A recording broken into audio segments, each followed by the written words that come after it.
You're watching Agenda, and if it was Lalu yesterday, it's Congress Rajya Sabha MP Rasheed Masood today, infamous for his statement that you can have a full meal for 5 rupees. The 66-year-old MP is now in jail for 4 years. But it's for a crime he committed 22 years ago when he did fraud with medical seats. I'm Sunetra Chaudhary, and on the show today we're asking, when it takes 22 years to get a conviction in a simple corruption case, is that justice? Our audience is totally divided on that, and what they're asking is, should it be more like China, where tough laws meant that politicians both alike got life sentence for corruption recently? We'll take live questions. But first, let's look at exactly what happened in the case and the charges against Rasheed Masood.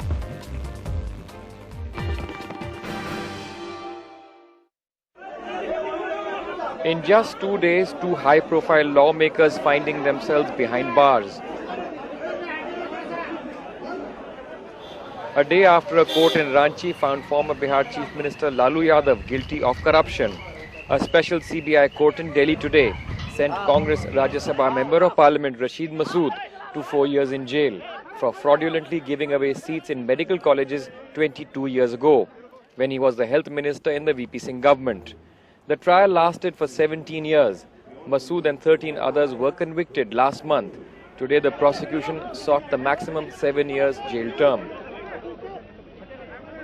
क्योंकि वो law maker थे और law को break भी करते थे। और राशि जी को 4 साल, मिस्टर राय को 4 साल और गुरदयाल सिंह को 4 साल, बाकी जो स्टूडेंट्स बेनिफिशियरीज थे उनको 1 साल और फाइन। देखिए, मैं इनोसेंट 100% सही बात। Over the past couple of months, several senior politicians have found themselves on the wrong side of the law. Rasheed Masood has created a dubious distinction for himself, not only landing up in jail, but also effectively being the first sitting legislator to be disqualified following the Supreme Court's intervention. ये लोकतंत्र की विजय है, लोकतंत्र की नैतिकता और पारदर्शिता की विजय है। It is a historic landmark judgment. This judgment will send very strong message to all the political parties, to all politicians. हमें अफसोस भी है, लेकिन कानून अपना काम करता है और कानून ने अपना काम किया है। हमें कानून का एहतराम करना चाहिए। While Masood plans to appeal, many say this is effectively the end of his political career. With bureau input, Siddharth Pandey for NDTV. And we'll be getting our pundits in just a bit. But first, before that, the ordinance which was actually going to bail all these people out, Lalu and Rasheed Masood out, what's going to happen to it? It looks like it's going to be withdrawn at the cabinet. Sandeep Fukan has exclusive details of that cabinet note. Sandeep, what is the honourable exit that they are getting out of this after Rahul Gandhi's outburst? Well, Sunetra, as you rightly put it, the cabinet is all set to withdraw the ordinance, but at least on paper it doesn't say so. In fact, we've read the cabinet note, and the cabinet note clearly says that after the president refused to sign the ordinance, now there is a need for the cabinet to consider, one, whether it should await the promulgation of the ordinance by the President of India, 2, to withdraw the ordinance. So these are 2 options that they've given, but in effect they will withdraw the ordinance. But interestingly, in the cabinet note, they have actually admitted that once this ordinance, the provisions of these ordinance became public, there was a perception that the government was trying to protect criminal legislators. The cabinet note says that a closer reading of this actually does not, a closer reading of the law, of the ordinance, does not lead to such a conclusion. So cabinet quite clearly denies that they were trying to protect tainted legislators. It says that it was only trying to give them the right to appeal at a higher court of law, in a higher court of law.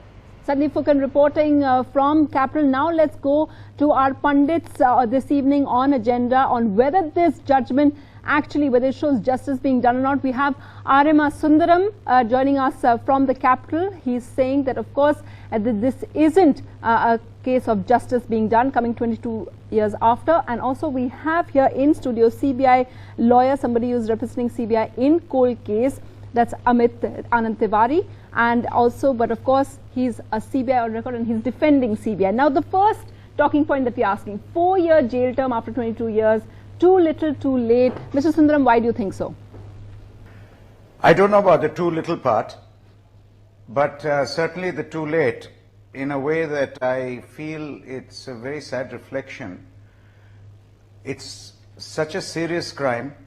It's a crime committed by a legislator. It's a crime committed by somebody who is actually the ruling class, so to speak, who is actually making laws.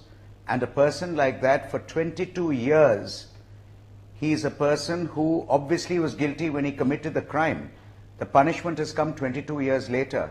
So in effect, you have had a guilty man for 22 years carrying on, sitting and making laws.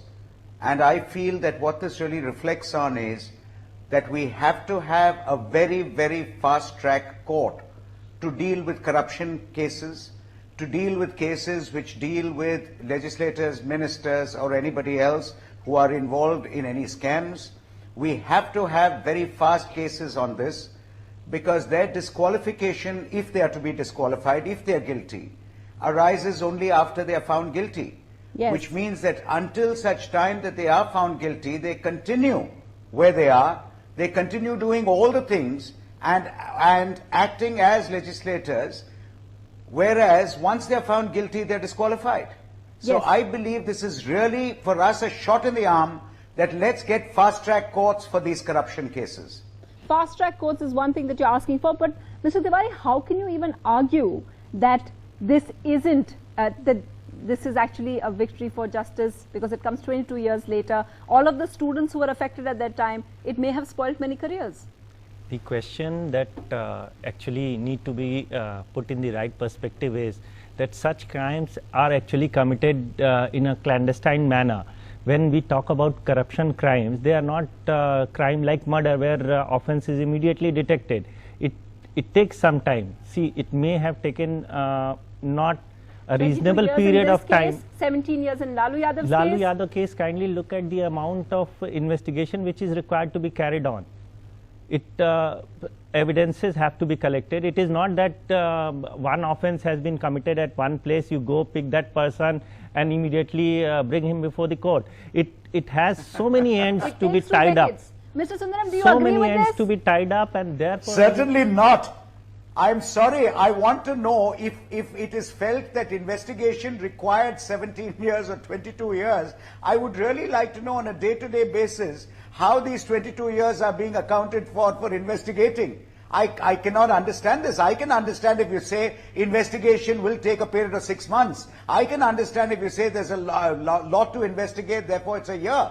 But to tell me that it can wait 17 and 22 years because investigation will take time, yes, I really think let's ask for a calendar as to what was the exact investigation progress Mr. Sundaram day is to missing day. the point. It is not the investigation which has taken 17 years. It is the trial which has concluded in 17 years. Which is equal. That is why I started by saying fast-track courts. It is in not such only cases. the fast-track court. That is is what exactly I am the trying to issue. fast-track That the court trial is- must go on a day-to-day I'll let basis.